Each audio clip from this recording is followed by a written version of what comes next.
Manuel Valls est donc depuis ce matin dans la région, accompagné de 3 ministres à l'agriculture, la culture et l'aménagement du territoire. Objectif principal, communiquer sur la signature d'une plateforme d'engagement réciproque entre l'État et les régions sur l'emploi. Il doit arriver dans quelques minutes à la préfecture d'Orléans, mais il n'est pas seulement attendu par les délégations officielles. On retrouve sur place Xavier Nézé. Ils étaient 2 à 3 000 manifestants hier dans les rues d'Orléans. Ils sont beaucoup moins nombreux aujourd'hui, mais il y a tout de même un petit comité d'accueil pour Manuel Valls. Hier, pendant toute la soirée, la CGT a essayé de rameuter ses militants. Ils vont devoir crier très fort lors des approbations de la loi El Khomri, car ils sont tenus assez loin à l'écart du lieu officiel de la visite de Manuel Valls, qui se déroulera tout à l'heure donc à la préfecture d'Orléans. Manuel Valls qui est justement venu parler travail, mais pas de la loi El Khomri. Il est venu parler de la loi NOTRe, la loi sur la décentralisation, la réforme territoriale, qui prévoit d'accorder de nouvelles compétences aux régions en matière d'emploi, en matière de formation. Il y aura donc la confirmation de certaines annonces pour des nouvelles compétences dédiées aux régions, pour notamment la gestion de Pôle emploi. Il y aura une signature tout à l'heure à la préfecture, d'ailleurs entre Manuel Valls et le président du conseil régional, François Bonneau. La région Centre Val-de-Loire a été choisie pour cette opération de communication, d'une part parce qu'elle est près de Paris, mais qui aussi parce que c'est l'une des 5 régions qui est restée à gauche lors des dernières élections régionales.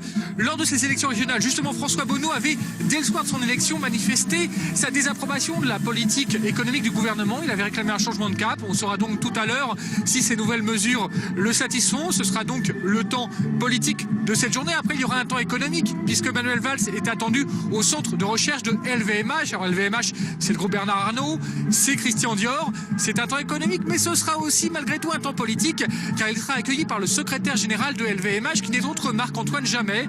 Marc-Antoine Jamay, ceux qui ont vu le film enquête de François Ruffin sur Bernard Arnault, Merci Patron, le connaissent. Il figure dans ce film. C'est donc le secrétaire général de LVMH, mais c'est aussi un dirigeant socialiste. Il est élu du conseil régional de Normandie, et puis il a été autrefois secrétaire d'Emmanueli, de Henri Emmanueli, et secrétaire de Laurent Fabius. Cette rencontre donc entre Manuel Valls et Marc-Antoine Jamay, c'est le symbole de cette gauche qui est réconciliée avec l'économie de marché depuis longtemps, qui est aussi réconciliée avec les grands patrons, qui est réconciliée avec l'industrie du luxe. Il lui reste à se réconcilier avec le monde du travail et des salariés. Et pour ça, justement, on voit derrière moi, il y a du travail. Et Xavier Nézé vient de le rappeler, cette visite officielle intervient au lendemain de la grande journée d'action contre le projet de loi travail. Hier, des milliers de personnes ont manifesté dans la région. Retour en images avec Adrien Gavazzi. Ils ne lâchent rien et ils le disent haut et fort. 3000 manifestants à Orléans, une foule encore plus nombreuse qu'à la dernière mobilisation. La loi travail ne passe pas, même dans sa version modifiée. Aujourd'hui, on manifeste pour le retrait de la loi El Khomri. C'est-à-dire que les mesures qui ont été retirées, elles sont largement insuffisantes. FO et la CGT campent sur leur position. Ce sont eux qui donnent le là dans tous les cortèges. On remet en cause toute la hiérarchie des normes, code du travail, convention collective, accord d'entreprise négocié par les syndicats. C'est ce qui nous plaît pas du tout. C'est à Tours que le rassemblement est le plus large. Au moins 5000 personnes au coude à coude, 5 fois plus que la semaine dernière. Des travailleurs, des lycéens, des étudiants et même des militants CFTC. À Bourges, quelques-uns manifestent à contre-courant de leur centrale.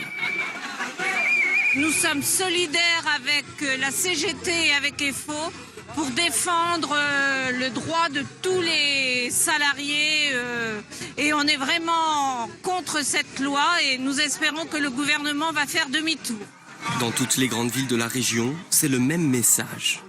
Comme ici, à Châteauroux. Retrait de la loi travail! Ou là, à Blois.